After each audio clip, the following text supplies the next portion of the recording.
These silly words like super... Supercalifragilisticexpialidocious. Yes, well done, you said it. A soft light, a rain-washed London street that was really Burbank dreams, and a nanny who floated on the winds of melody. Mary Poppins was not just a movie, it was a promise. The kind you remember with your eyes closed. In 1964, Walt Disney Productions, under director Robert Stevenson, stitched live action to hand-drawn wonder, then let Julie Andrews carry the whole thing with a voice as calm as tea on a quiet morning. It won 5 Oscars, charmed the box office, and slipped into family rooms like a hymn you always knew. Tonight, we revisit it carefully, with research in hand, and stories that deepen the glow. Practically perfect, and even better when you peek behind the curtain. Fact 10, a classic that changed with time. In February 2024, the British Board of Film Classification raised Mary Poppins in the UK from a U certificate to PG, citing discriminatory language used by Admiral Boom. Nearly 60 years after release, the rating shifted to reflect modern sensibilities. A reminder that beloved films still live, breathe, and are reconsidered with each new generation. The movie did not change, we did, and that too is part of its legacy. Fact 9. The one Mary Poppins song Walt Disney asked to hear again and again. On many a Friday afternoon at the Walt Disney Studios, the Sherman brothers would be called into Walt Disney's office. Not for notes, not for arguments, just for a piano. Walt would sit, listen, and ask for one song in particular, Feed the Birds. Over the years, the Shermans said these private little moments happened often enough that they came to believe it was Walt's favorite, a gentle piece about a forgotten woman on the steps of St. Paul's, and a child's 2 pennies becoming an act of mercy. It is almost haunting, really, that in a film famous for laughter and bouncing chimneys, the heart of the man behind it was moved most by a quiet lullaby, a reminder that kindness is the oldest magic there is.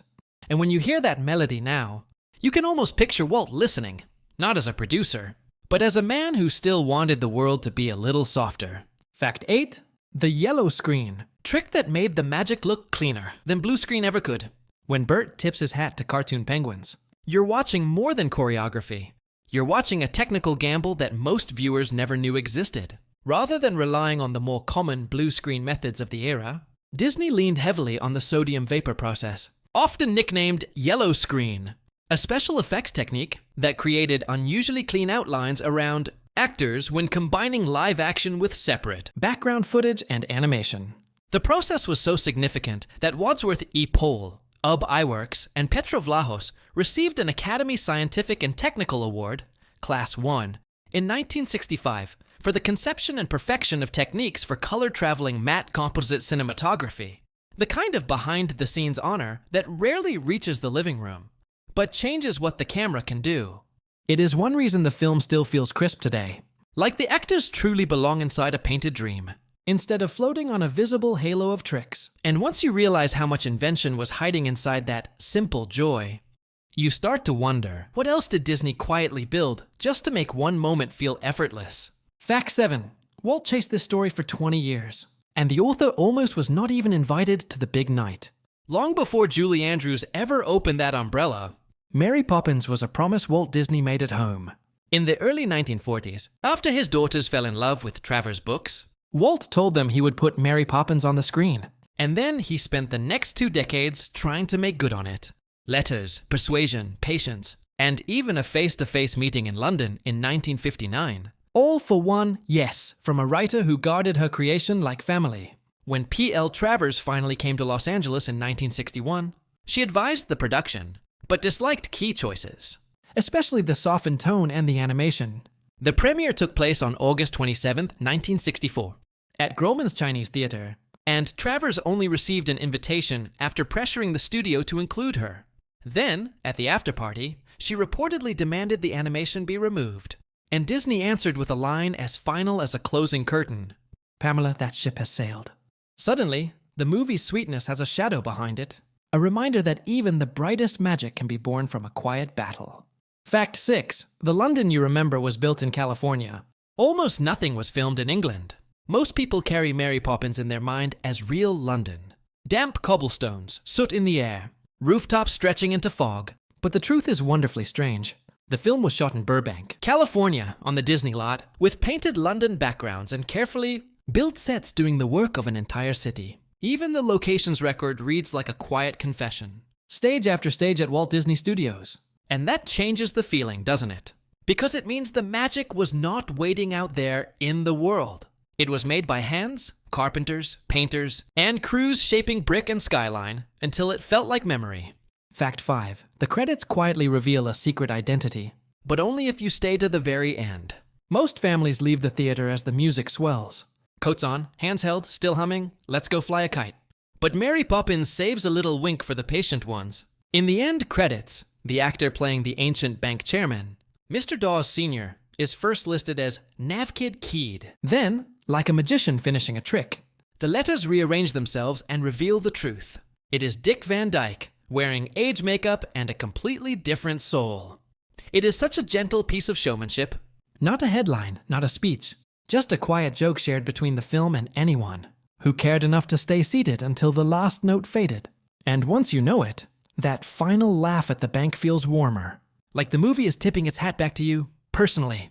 Fact 4. The movie that quietly rode the monorail with you. Mary Poppins did not only win hearts, it powered Walt Disney's biggest dreams. The film earned 13 Academy Award nominations, and it became the only film from Walt Disney Productions to receive a Best Picture nomination during Walt Disney's lifetime. That kind of prestige came with something else. Momentum. Real, practical momentum.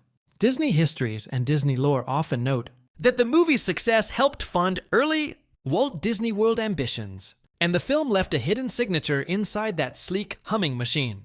In the pilot's cab, safe spacing between trains is monitored by a system commonly referred to as MARPO, and the name is also tied to Walt's world behind the scenes, with Disney's MAPO, Manufacturing and Production Organization, long associated with the success of Mary Poppins. So, even in Florida sunshine, years later, Mary was still on duty, quietly keeping families safe as they glided towards the park gates. Fact 3. Julie Andrews turned a heartbreak into Hollywood history. Before she ever floated down with that umbrella, Julie Andrews was already a sensation on stage, including as Eliza Doolittle in My Fair Lady on Broadway. But when Hollywood made the film version, they chose a bigger movie name instead. And Andrews was left watching from the wings.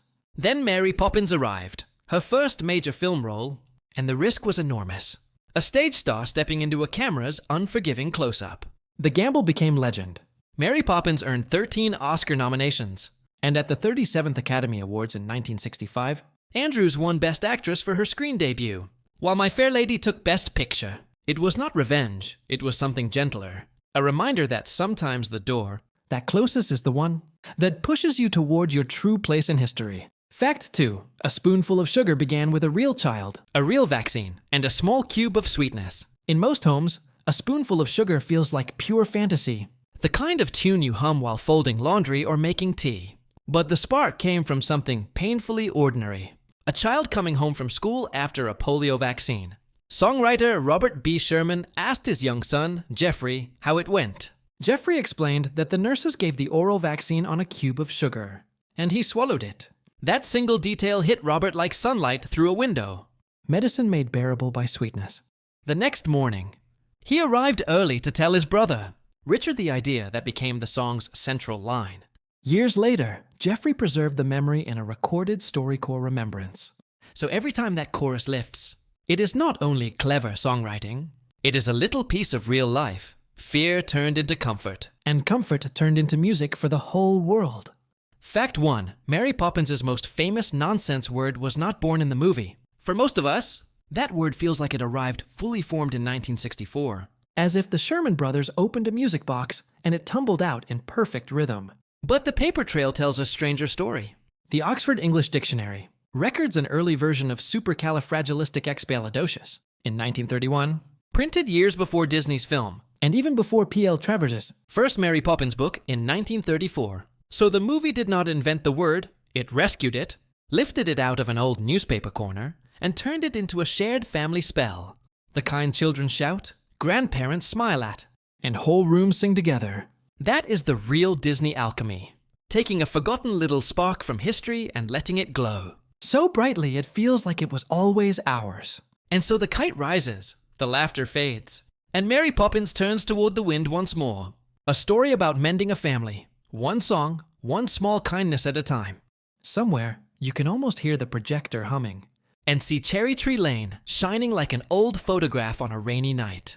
If this film lives in your heart, share your favorite moment in the comments. And subscribe for more gentle journeys through classic cinema. Until next time, keep a little wonder in your pocket and let it lead you home.